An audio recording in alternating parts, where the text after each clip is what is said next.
Hi, I'm Dr. Dave Stoyer, and it is a pleasure to talk a little bit about the enrolling process.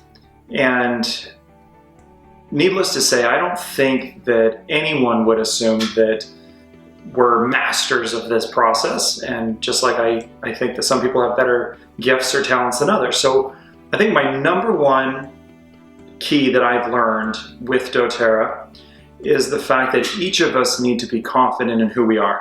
Some people have gifts and talents that are remarkable because they're true healers. They love to listen, they love to engage people and meet them where they are. Others are masters at the business process.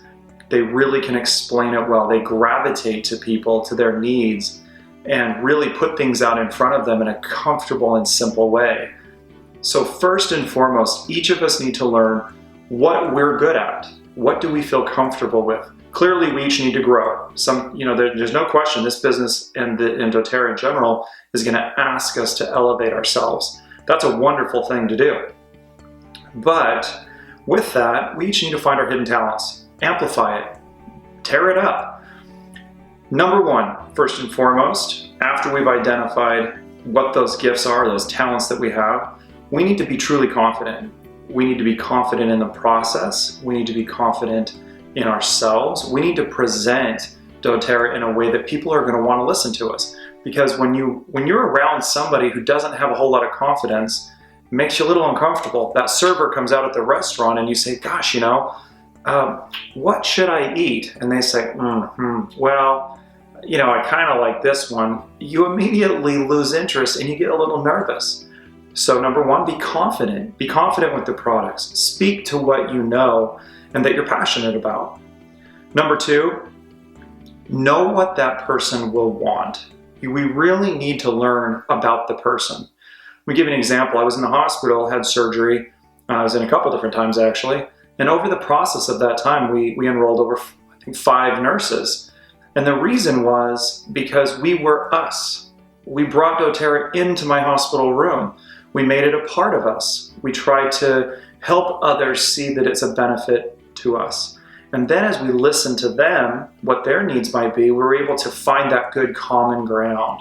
And it makes the process comfortable, easy, and enjoyable. So that's the second thing. Know what that individual will want and help them. Or if you don't know, listen. Spend more time listening than teaching.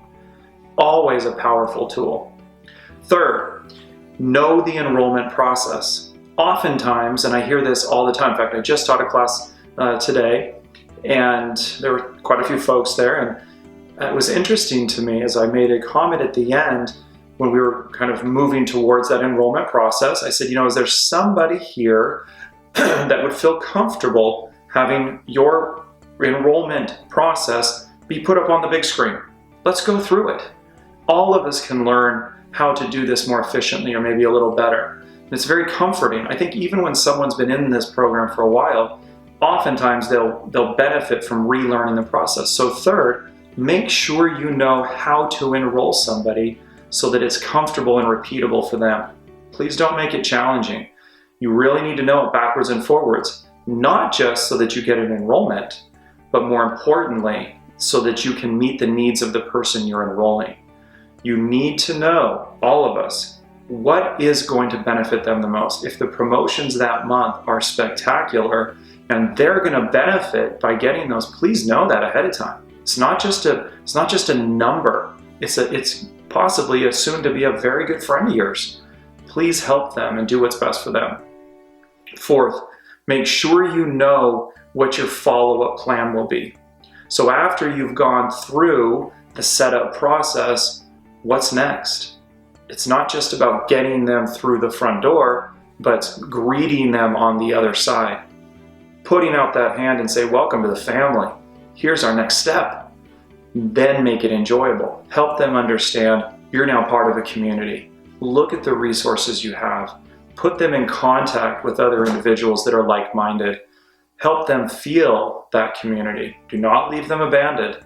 Once they are abandoned, odds are they're going to fail if they're not super independently driven. So fourth, make sure you have a follow-up process following that enrollment. I would suggest that, of course, using some of the systems that are out there, the Live, Share, Build guide, excellent. The protocols online are excellent, but please put them into place. Within 7 days, you should be in contact with them. You should be part of their circle again. Don't overwhelm someone, but be part of that process. Lastly, they must have some form of a wellness consult. Otherwise, all of that initial work that you've done to get them in front of you, the emails you might have sent, the texts you might have responded to, the listening, the understanding and the teaching will have been for nothing if we don't empower them in their lives. And one of the best ways to do that is to listen to their needs in a wellness or a post-enrollment consult visit. So make sure those are being done at least 7 to 10 days after you've enrolled the individual. Be part of their life. Remember though, just like any plant, you add too much water, too much fertilizer, too much of anything is going to crush it. It's going to rip that root system out and will kill the plant. As human beings, we're the same thing. Too much love, too many hugs. doTERRA loves to hugs. Too many of those hugs and a person's going to lose their oxygen and they're going to starve out. So love them a little bit, not too much. So once again, let's go through the process. Number 1, be confident. Absolutely deliver this thing in a way that you would want to listen to if you were the one receiving the message. Number 2, know what they want. Listen to them. Spend more time listening. Become a friend. Become that person that you would want to be around. Number 3, know the enrollment process. Oftentimes, like I said, we sometimes kind of balk at that or kind of stumble a little bit because we forget what's best for that individual. Help them see what's going to be best for them. So really know that enrollment process backward and forward, including the loyalty program, of course. Next, know what you're going to do after they sign up. Have a specific plan after. Lastly, make sure you have a great follow-up. Make sure there is a follow-up process that's comfortable and convenient for you, that does not squish the life out of them, and they end up resenting the fact that you've sent them an email or that you've asked them to do something they didn't even know they were going to be required to do. So please make sure that when your enrollments come in, that you treat them with the same way you'd want to be treated. Not too much water, not too much fertilizer, just that right amount of love. Those are our steps that we use all the time. They seem to be very effective. I'll give you one last tip. Never stop talking to people. Anyone who knows me knows everywhere I go, I'm happy to talk with someone. It could be the person checking me into the hotel, the person giving me a Subway. I am more than comfortable sharing with them because I know it'll benefit them. I'm not looking for what I'm going to get out of it, but rather what can I give them? So if you were to approach every person with that mantra of what can I give you, what can I do for you that may benefit your life, I bet you're going to find that suddenly you have a whole new group of friends you didn't even know you had. Those are our tips. It's been my pleasure, and good luck with doTERRA.